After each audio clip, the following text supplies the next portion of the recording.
El invierno de 1918 caía sobre Morelos como una maldición bíblica. Los vientos helados arrastraban el humo de los pueblos quemados mientras las tropas federales continuaban su campaña de exterminio contra todo lo que oliera a zapatismo. En esas tierras áridas, donde cada piedra había sido regada con sangre de revolucionarios, el general Pablo González había enviado a su perro más feroz, el mayor Jesús Guajardo.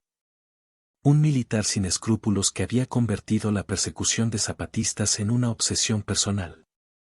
Guajardo era la clase de hombre que mata por placer y tortura por diversión. De estatura mediana pero complexión corpulenta, siempre vestía un uniforme militar impecable que contrastaba grotescamente con la barbarie de sus métodos. Sus ojos pequeños y hundidos brillaban con una crueldad que hacía temblar hasta sus propios soldados. Llevaba más de 6 meses acorralando a las fuerzas zapatistas, no para capturarlas, sino para aniquilarlas de la manera más sádica posible. El cuartel federal de Cuautla se había transformado en una cámara de tortura donde Guajardo interrogaba personalmente a cada prisionero zapatista. Los gritos que salían de esos muros de adobe endurecían el corazón hasta del más valiente, mientras que las familias de los detenidos rezaban para que sus seres queridos murieran rápido y no sufrieran más humillaciones.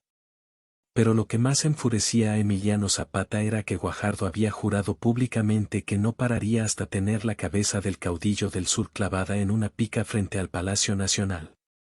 El mayor federal había mandado imprimir volantes por toda la región ofreciendo 1,000 pesos oro por información que llevara a la captura de cualquier miembro de la familia Zapata. Era una provocación directa que iba contra todos los códigos de honor de la guerra. Los espías zapatistas que se infiltraban en los pueblos controlados por federales traían noticias cada vez más perturbadoras.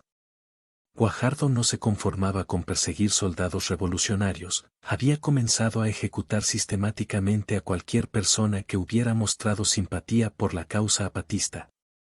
Ancianos, mujeres, incluso niños, todos eran sospechosos en la mente retorcida del mayor federal. Una madrugada de febrero, cuando la escarcha cubría los magueyes como cristales de sal, llegó al escondite zapatista en las cuevas de Tepoztlán un mensajero que traía noticias que cambiarían para siempre el curso de esa guerra personal. Era Teodoro, uno de los exploradores más confiables de Zapata, quien había cabalgado toda la noche para llegar con información urgente. «Mi general», murmuró Teodoro con la voz quebrada por el cansancio y algo más profundo, algo que Zapata reconoció inmediatamente como terror. «Capturaron a don Eufemio en Yautepec. Guajardo lo tiene en el cuartel». El mundo se detuvo para Emiliano en ese momento.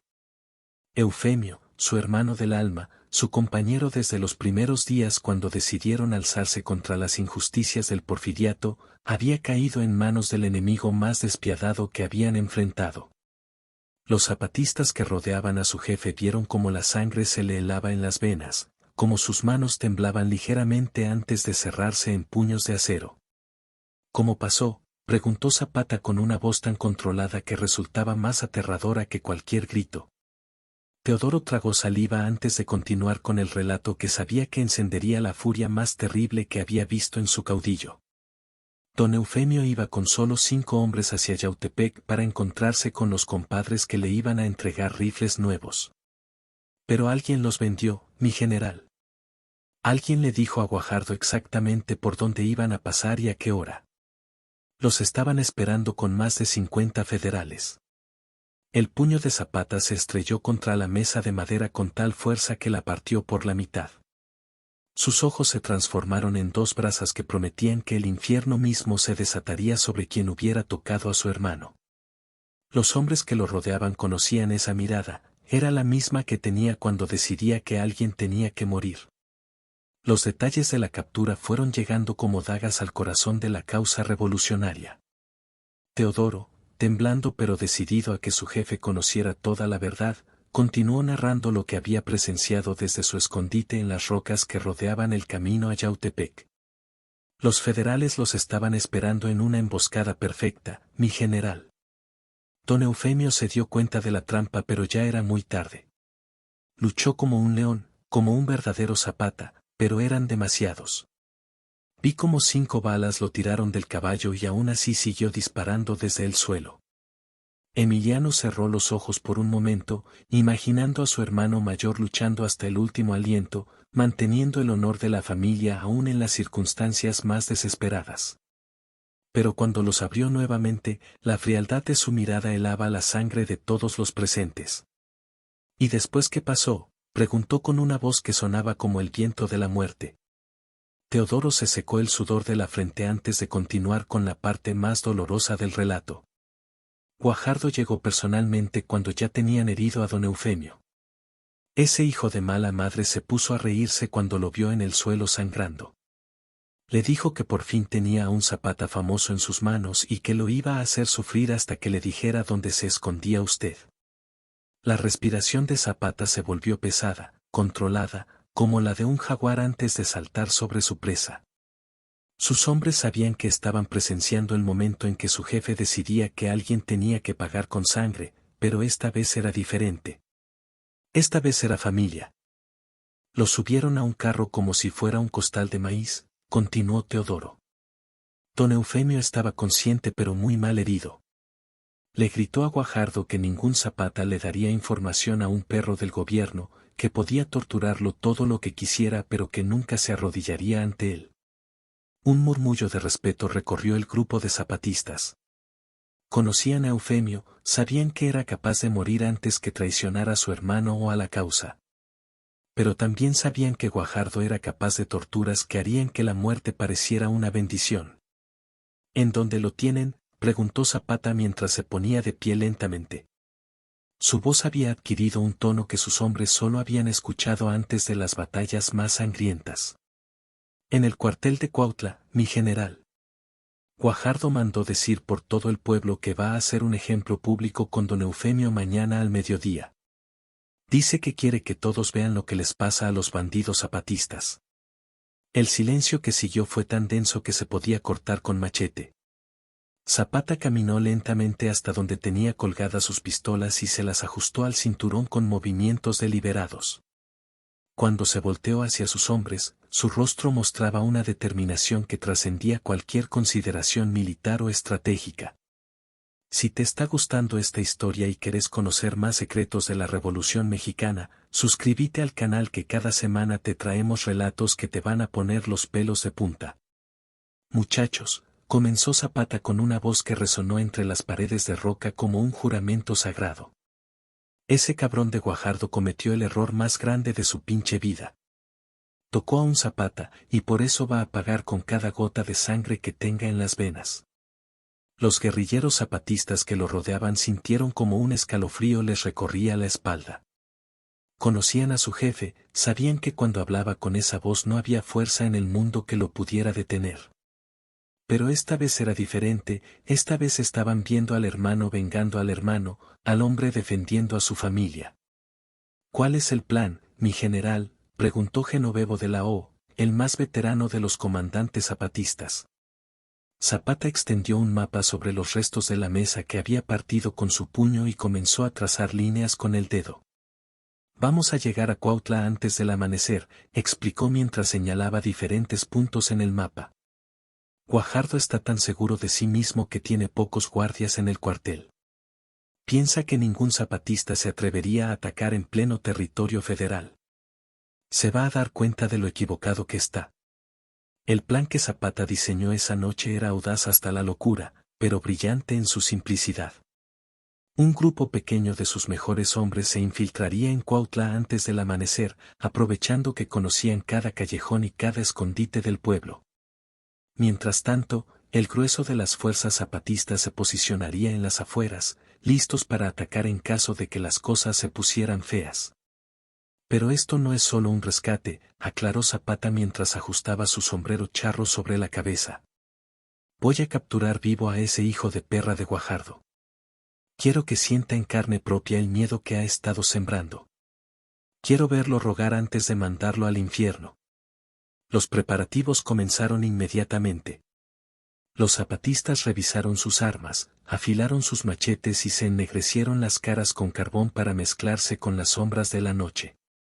Pero lo que más impresionó a todos fue ver a su jefe preparándose para una misión que sabían que trascendía lo militar. Zapata se puso su traje negro de domingo, se aseguró de que sus pistolas estuvieran completamente cargadas y tomó el machete que había pertenecido a su padre. No iba solo como general de una revolución, iba como hermano a vengar una ofensa que no podía quedar impune. La caravana zapatista salió de las cuevas de Tepoztlán en completo silencio cuando aún faltaban horas para el amanecer. 40 hombres montados en los mejores caballos que tenían, armados hasta los dientes y con el corazón lleno de una rabia que había ido creciendo durante meses de persecución. El pueblo de Cuautla dormía bajo la protección falsa que les daba la presencia federal.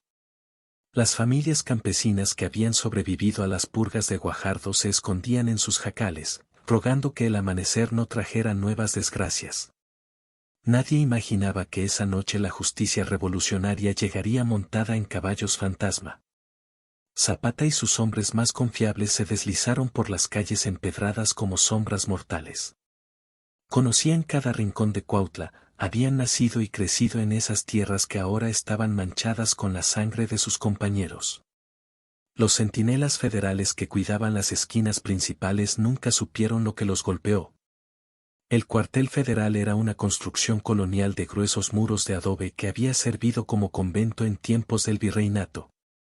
Irónicamente, un lugar que había estado dedicado a la oración ahora servía como centro de tortura y muerte.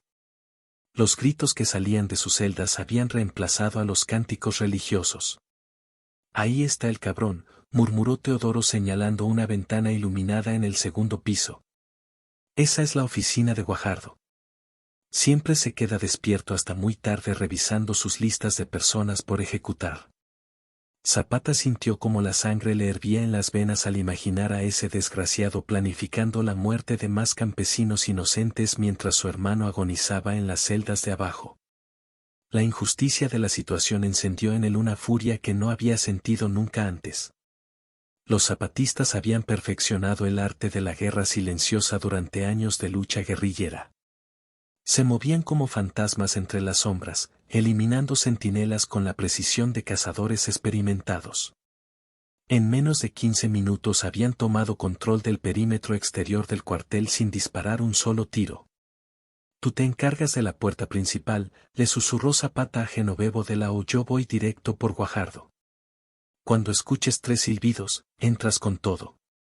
Si algo sale mal, me da igual quemar el cuartel completo con tal de que ese cabrón pague». La entrada al cuartel fue más fácil de lo que habían esperado. Los federales confiaban tanto en su control del territorio que las medidas de seguridad eran mínimas. Zapata se deslizó por los pasillos de piedra siguiendo el sonido de gemidos que venían de las celdas subterráneas, donde sabía que tenían prisionero a su hermano. Lo que encontró en esas celdas endureció su corazón para lo que tenía que hacer. Eufemio estaba encadenado a la pared, con la cara hinchada por los golpes y la ropa desgarrada. Pero cuando vio a su hermano menor aparecer entre las sombras, sus ojos se iluminaron con una mezcla de sorpresa y orgullo. «Emiliano», murmuró Eufemio con la voz ronca. «Sabía que vendrías, hermano. Sabía que no me ibas a dejar morir como un perro en este agujero». «Nadie toca a un Zapata sin pagar las consecuencias», respondió Emiliano mientras cortaba las cadenas con su machete. «¿Puedes caminar?» «Puedo hacer lo que sea necesario», respondió Eufemio incorporándose con dificultad pero con la dignidad intacta. «Pero ese hijo de perra de Guajardo está arriba en su oficina. Se la ha pasado toda la noche planeando cómo va a torturarme mañana frente al pueblo». Los ojos de Zapata brillaron con una luz que su hermano reconoció inmediatamente.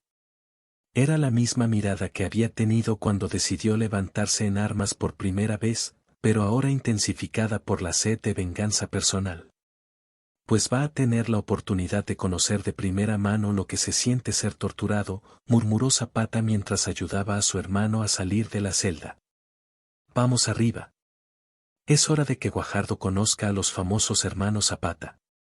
La oficina del mayor Guajardo estaba en el segundo piso del cuartel, una habitación espaciosa decorada con los trofeos de sus campañas anteriores. En las paredes colgaban sombreros charros ensangrentados que había arrancado de las cabezas de zapatistas ejecutados, como macabros recordatorios de su eficiencia asesina. Guajardo estaba sentado detrás de un escritorio de caoba, revisando una lista de nombres con una copa de brandy en la mano. Su uniforme seguía impecable a pesar de la hora, y en su rostro se dibujaba una sonrisa sádica mientras planeaba los tormentos que le aplicaría a Eufemio Zapata al día siguiente. El sonido de pasos en el pasillo lo hizo levantar la cabeza, pero antes de que pudiera reaccionar, la puerta de su oficina se abrió de par en par. Lo que vio lo paralizó completamente. Emiliano Zapata, el hombre más buscado de México, estaba parado en el umbral de su oficina con su hermano recién liberado a su lado. «¿Jesús Guajardo?», preguntó Emiliano con una voz tan fría que helaba la sangre. El mayor federal trató de alcanzar su pistola, pero la voz del caudillo lo detuvo en seco. «Si haces un solo movimiento más, te corto la cabeza de un machetazo». Guajardo levantó lentamente las manos, pero su mente militar seguía funcionando. Calculaba distancias, buscaba alguna ventaja, alguna forma de salir vivo de esa situación que se había vuelto pesadillesca en cuestión de segundos. «Emiliano Zapata», murmuró con voz temblorosa. «No esperaba el honor de conocerte personalmente en mi oficina».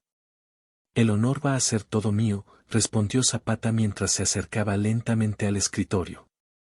«Sobre todo cuando te enseñe lo que se siente ser torturado por alguien que disfruta haciéndolo». Los ojos de Guajardo se movieron nerviosamente entre los dos hermanos. Eufemio, a pesar de sus heridas, mantenía una mirada desafiante que le recordaba al mayor federal todos los campesinos que había torturado y que nunca habían mostrado miedo. «Podemos llegar a un arreglo», tartamudeó Guajardo. «Soy un oficial federal importante, mi desaparición causará problemas. Pero si me dejan ir, puedo garantizar que las persecuciones contra los zapatistas en esta región se detengan». La respuesta de Zapata fue un puñetazo que mandó a Guajardo al suelo junto con su silla. El mayor federal se levantó escupiendo sangre, con la nariz rota y los ojos llorosos. Por primera vez en su carrera militar, Jesús Guajardo sabía lo que era sentir terror genuino. «Un arreglo», repitió Zapata mientras se quitaba lentamente el sombrero charro. «Como los arreglos que les ofrecías a los campesinos antes de fusilarlos. Como el arreglo que le ofreciste a mi hermano antes de planear torturarlo públicamente».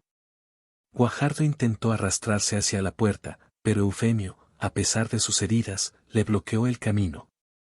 El mayor federal se encontró atrapado entre los dos hermanos más temibles de la Revolución Mexicana, y supo que había llegado su hora final. «Por favor», murmuró Guajardo. «Soy un soldado, he cumplido órdenes. La guerra es así, todos hacemos cosas terribles. No soy diferente de ustedes». «Si eres diferente», respondió Zapata mientras desenvainaba su machete. «Nosotros peleamos por la justicia, por la tierra, por darles una vida digna a los campesinos. Tú matas por placer, torturas porque disfrutas el sufrimiento ajeno. Esa es la diferencia». El machete de Zapata brilló bajo la luz de las velas que iluminaban la oficina. Guajardo cerró los ojos esperando el golpe final, pero en lugar de eso sintió como lo levantaban del suelo y lo amarraban a una silla con las cuerdas que él mismo había usado para atar a tantos prisioneros zapatistas. «No vas a morir rápido», le explicó Zapata mientras probaba el filo de su machete. «Vas a sentir cada segundo de dolor que les causaste a los campesinos de Morelos. Vas a rogar por una muerte que no te voy a conceder hasta que me canse de escuchar tus gritos». Los siguientes minutos fueron una lección de justicia impartida por alguien que había visto demasiada crueldad y había decidido que era hora de devolverla con la misma moneda.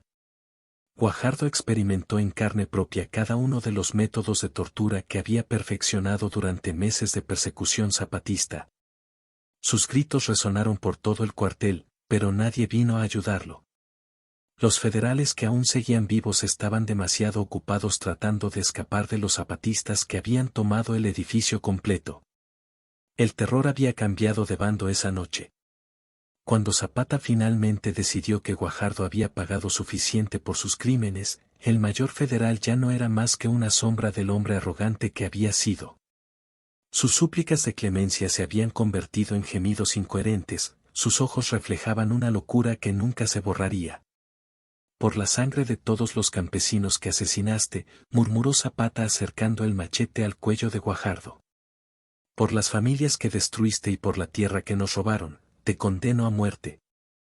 El último golpe fue limpio y preciso, ejecutado por un hombre que había aprendido a usar el machete trabajando la tierra y que ahora lo usaba para impartir la justicia que los tribunales nunca darían. Guajardo murió como había vivido, rodeado de violencia, pero esta vez siendo él la víctima. Cuando todo terminó, los hermanos Zapata se abrazaron en esa oficina llena de sangre y trofeos macabros. No eran solo dos revolucionarios que habían completado una misión militar exitosa, eran dos hermanos que habían demostrado que la familia Zapata no se tocaba impunemente. La noticia de la muerte de Guajardo se extendió por Morelos como un reguero de pólvora. Los campesinos que habían vivido aterrorizados durante meses sintieron que finalmente había llegado la justicia. Las tierras que el mayor federal había confiscado fueron inmediatamente devueltas a quienes las habían trabajado con sus propias manos. Emiliano y Eufemio Zapata salieron de Cuautla montados en sus caballos, con la satisfacción de haber cumplido con el código de honor que los había guiado toda su vida. Detrás de ellos quedaba un cuartel en llamas y un mensaje claro para todos los enemigos de la revolución: la justicia zapatista siempre llegaba, aunque fuera montada en caballos fantasma en las noches más oscuras. Si llegaste hasta acá y querés seguir descubriendo los secretos más impactantes de la Revolución Mexicana, suscríbete al canal porque cada semana te traemos historias que van a cambiar todo lo que creías saber sobre nuestros héroes.